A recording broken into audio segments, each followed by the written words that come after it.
यदि हम बात करें नाइट्रेशन और सल्फोनेशन, यही दो बचे हैं हमारे पास। दिस इज और भी ज्यादा इजी है क्योंकि इसके अंदर ज्यादा रिएक्शंस इन्वॉल्व।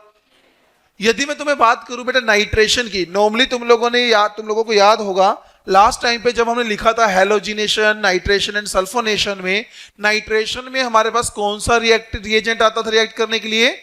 Nitric acid. क्या आता था?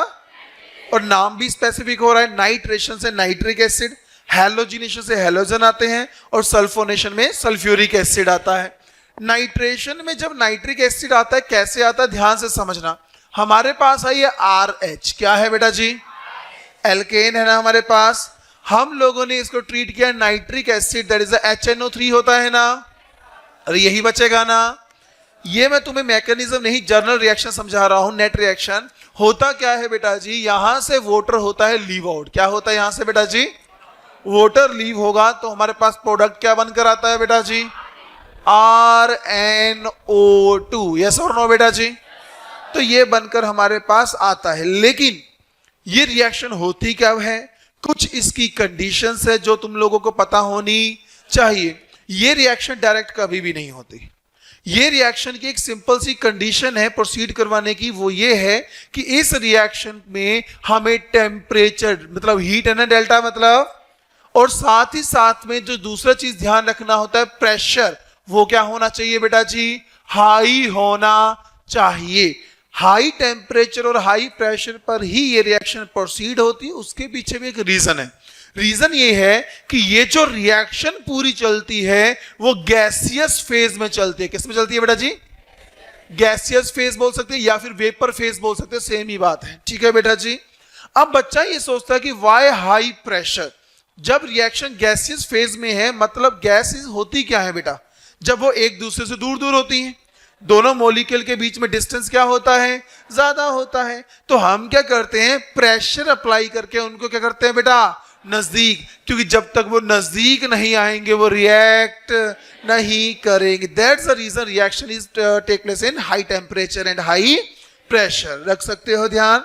जब भी नाइट्रेशन की बात होगी टेम्परेचर और प्रेशर क्या चाहिए बेटा हमें? और रिएक्शन क्या लिक्विड फेज में होती है? इस फेज में होती है गैसियस, या फिर लिखा जाता है वेपर फेज। क्या लिखा जाता है इसको बेटा? और वेपर फेज। बात बिल्कुल सेम ही है। यस और नो? तो ये चीजें यदि दिमाग में रहेगी तो काम हो जाएगा। हमें कुछ नहीं करना, हमारा सिंपल काम है हाइड्रोजन, तुम्हें पता है सब्स्टिट्यूट होगा यहां पर, हाइड्रोजन और OH निकलेगा, वाटर की फॉर्म में बाहर आएगा और NO2 वहां पर जुड़ जाता है। लेकिन एक जो और इसके अंदर पॉइंट ध्यान रखने वाला नाइट्रेशन के अंदर वो ये है कि रिएक्शन सिर्फ हाइड्रोजन ही यहां रिप्लेस नहीं होता। यहां पर बॉन्ड जो डिसोशिएट होता है वो सिर्फ कार्बन हाइड्रोजन नहीं, इसके अलावा और भी पॉसिबिलिटीज होती हैं बॉन्ड डिसोसिएशन की। यहां पर कार्बन हाइड्रोजन के साथ साथ कार्बन कार्बन बॉन्ड भी डिसोशिएट होता है। कौन कौन से बॉन्ड? कार्बन कार्बन और कार्बन हाइड्रोजन। कार्बन हाइड्रोजन तो बच्चों को ध्यान में रहता है क्योंकि फ्री रेडिकल मैकेनिज्म है, और मोस्टली हमने अभी तक H को हटाया है और हैलोजन लगाए थे। तो बच्चा सोचता है कि H को हटाओ NO2 लगाओ, लेकिन यहां पर एक और बॉन्ड भी इजीली डिसोशिएट हो जाता है। वो कौन सा है बेटा?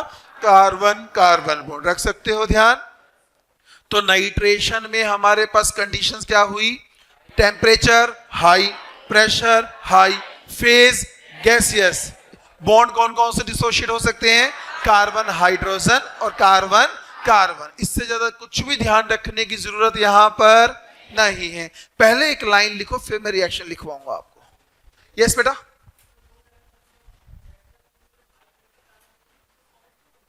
ऐसा नहीं होता बेटा। जब हमारे पास गैसियस फेज, घर में सिलेंडर देखा हुआ बेटा आपने? उसके ऊपर पिन लगा के देखना क्या होगा।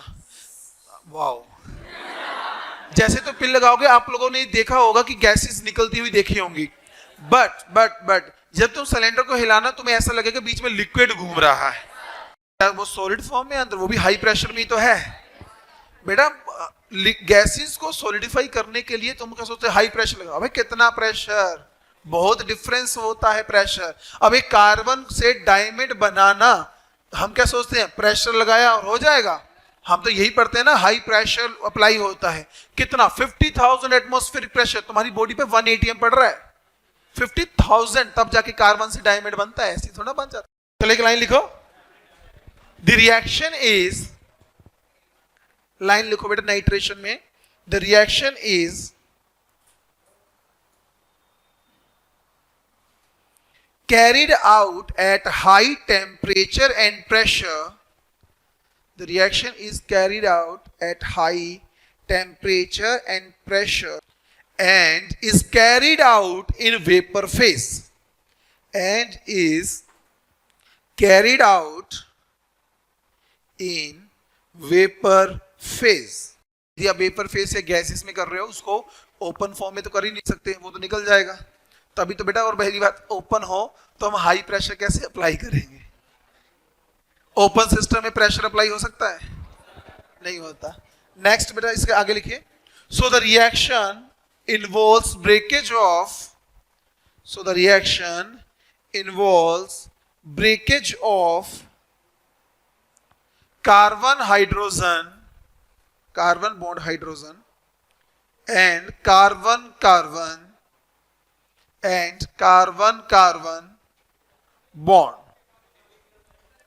So the reaction involves breakage of carbon hydrogen, ऐसा होता है ना, carbon hydrogen and carbon carbon, carbon carbon bond. So the mixture of, so the mixture of possible nitro compounds are formed as a product. So the mixture of possible nitro compounds are formed as a product. अब इस reaction को लिखिए बेटा जी, बनाओ इस reaction को बेटा।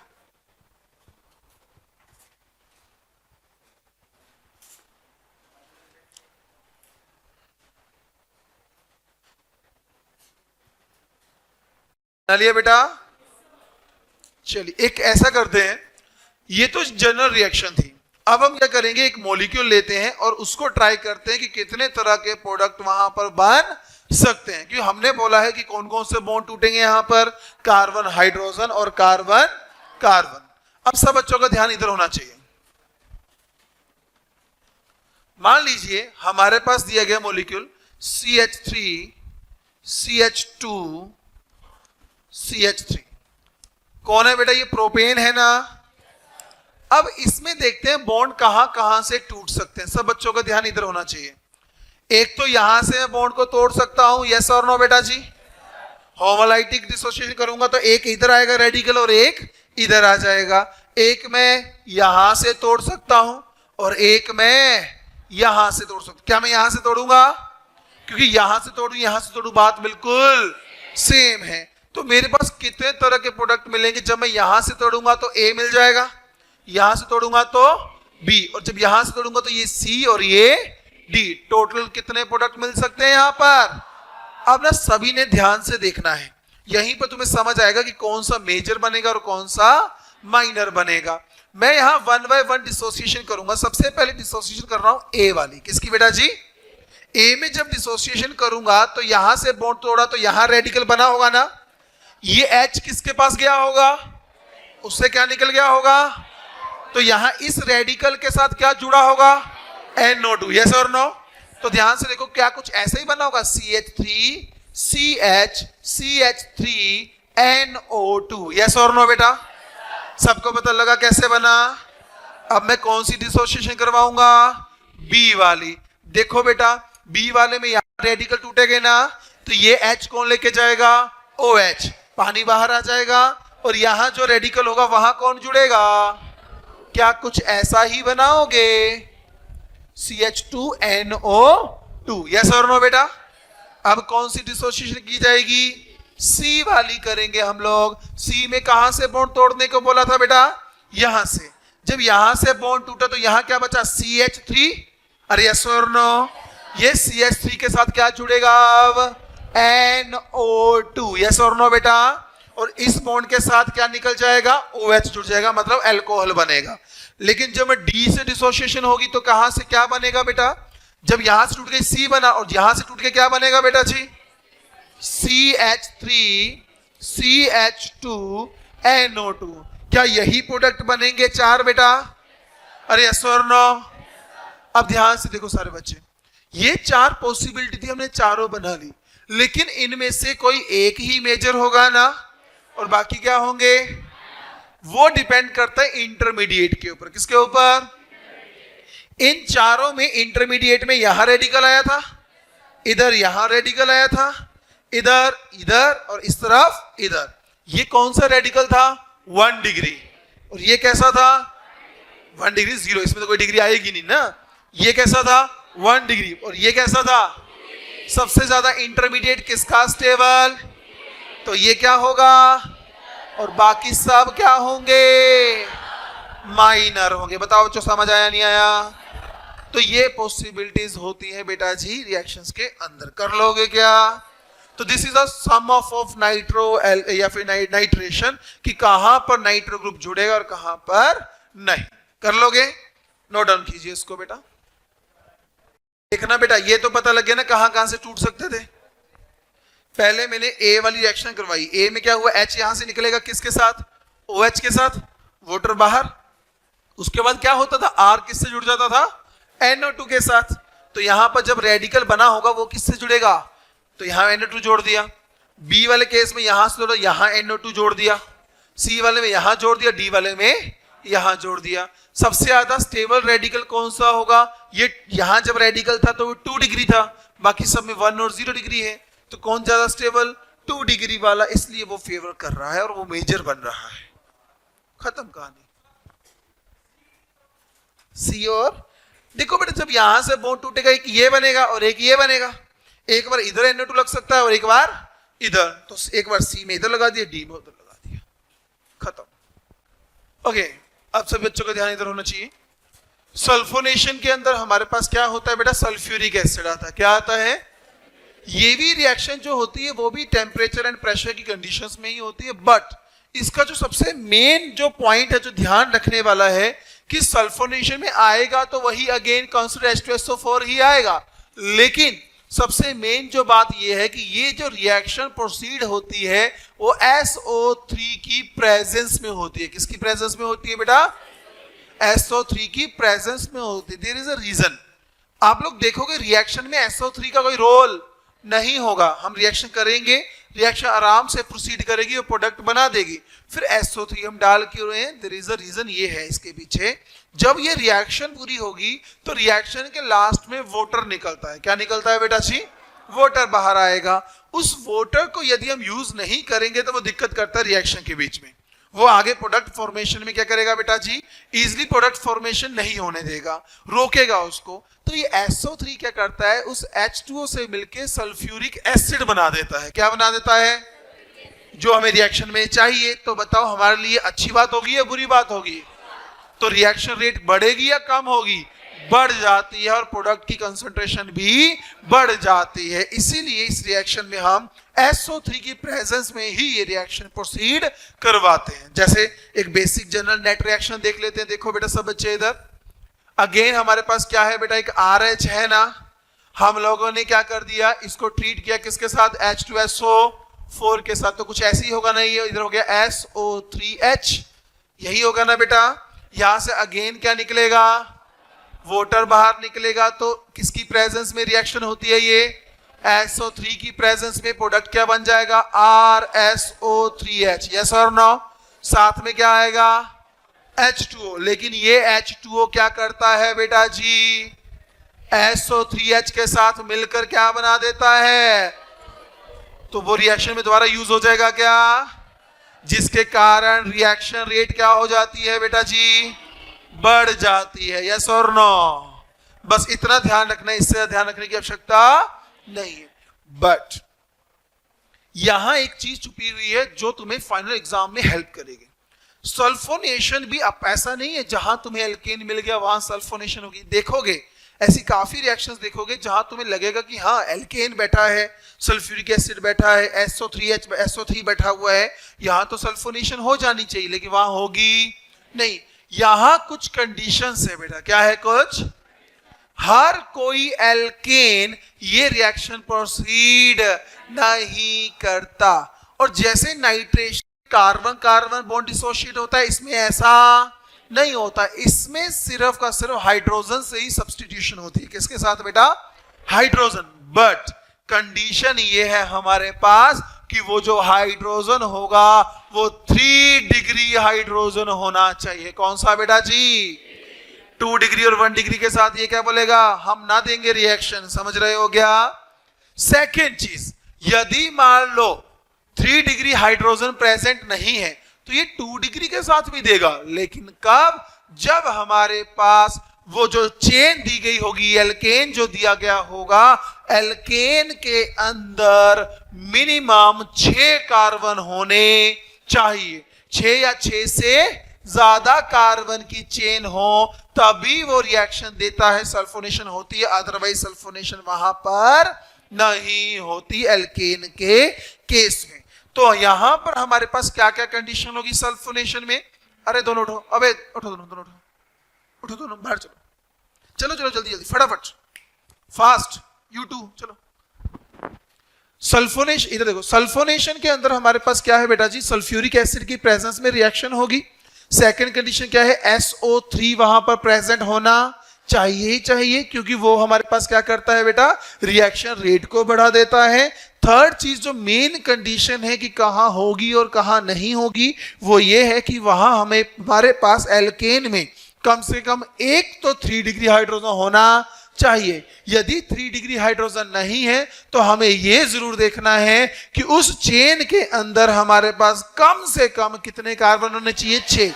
यदि 5 कार्बन की चेन और कोई भी 3 डिग्री हाइड्रोजन ना हो तो रिएक्शन, मान लो 3 कार्बन चेन है बट एक हमारे पास वहां 3 डिग्री है तो होगा क्या? यस, तो हो जाएगा। या तो 3 डिग्री मिल जाए, फिर कार्बन देखने की आवश्यकता। यदि 3 डिग्री नहीं है तो कार्बन देखने की आवश्यकता है। और वो कार्बन कितने होने चाहिए? यस, 6 या 6 से 5 हुए और वहां पर एक भी हाइड्रोजन 3 डिग्री नहीं हुआ तो रिएक्शन प्रोसीड। हमने ये कोई कंडीशन लिखाई कि एल्केन हमारे पास कैसा होना चाहिए? कोई भी हो चलेगा। प्रोपेन एग्जांपल ली, चल गया। सल्फोनेशन में ऐसा नहीं है, वहां तो चाहे मिथेन है चाहे इथेन है, तो वहां तो प्रोडक्ट ही एक तरह का बनेगा ना बेटा, CH3NO2 वो बनेगा, वही मेजर होगा। जब एक से ज्यादा पॉसिबिलिटी होती है बेटा तब देखना पड़ता है विच वन इज मेजर। हाँ बेटा जी, चलो लाइन लिख लो एक पहले, ये रिएक्शन लिख ली, इसको लिख लो। ये शॉर्ट नोट है तुम्हारे, ये ना थ्योरी भी लिखाऊंगा but this is a short note. SO3 उसमें हाँ कैटलिस्ट मान सकते हो, रिएक्शन रेट बढ़ा रहा है तो वो कैटलिस्ट की तरह काम कर सकता है। लाइन लिखो बेटा एक, देखिए, reaction is carried out in presence of, ये शॉर्ट नोट जो मैंने डिब्बे से बनाए शॉर्ट नोट में लिखने हैं आप लोगों ने, ठीक है ना? Reaction is carried out in presence of sulphur trioxide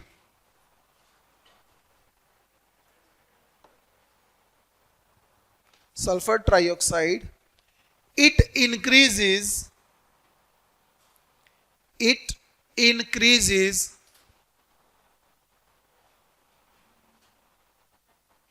rate of reaction. It increases rate of reaction.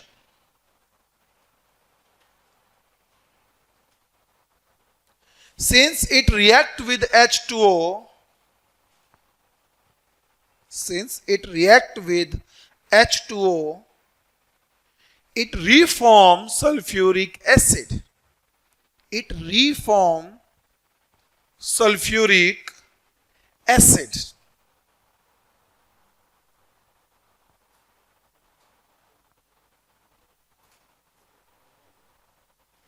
Done? लिखो note, NOTE, note. The reaction is observed in those alkanes. The reaction is observed in those alkanes which have, the reaction is observed in those alkanes which have either 3 degree hydrogen, इसको highlight करना, either 3 degree hydrogen or more than 5 carbon chain। यदि हम बात करें, यहां मैं कुछ species बनाने वाला हूं, आप लोगों ने बस ये बताना है वहां सल्फोनेशन होगी या फिर नहीं होगी। हमारे पास दिया गया है बेटा, एक स्पीशीज दी गई है कुछ ऐसे, CH3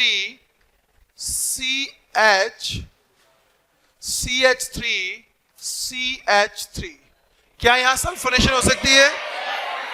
क्या सल्फोनेशन यहां होगी, इधर होगी, इधर यस, यहां सल्फोनेशन हो जाएगी। अच्छा, एक छोटा सा क्वेश्चन और आप लोगों के लिए, हमारे पास दिया गया है कुछ ऐसे बेटा, CH3 CH2 CH3 क्या यहां सल्फोनेशन होगी? हो जाएगी? क्योंकि यहां पर कोई भी 3 डिग्री हाइड्रोजन और साथ ही साथ 6 से ज्यादा कार्बन वाली चेन भी, तो इसका मतलब यहां पर नहीं होगी। अच्छा, यहां हो जाएगी क्या? हो जाएगी? अच्छा, अब हो जाएगी, अब हो जाएगी, यस, अब यहां पर हो जाएगी। अच्छा, बस मुझे इतना बता दो, क्या यहां होगी? क्या यहां होगी इनके बीच में? यस, कि वहां कौन से हाइड्रोजन होंगे? 2 डिग्री होंगे। तो सिंपल सी बात है, उसके पास ऑप्शन है 1 डिग्री और 2 डिग्री, तो किसको फेवर करेगा वो? 2 डिग्री को फेवर करेगा, क्योंकि 2 डिग्री 1 डिग्री से ज्यादा क्या होता है? नोट डाउन करो इसको। इसी के साथ सल्फोनेशन भी होता है तुम्हारा समाप्त। ये बहुत छोटे छोटे टॉपिक होते हैं बेटा, और इसी के साथ आपका हैलोजिनेशन, सल्फोनेशन और नाइट्रेशन होता है आधा।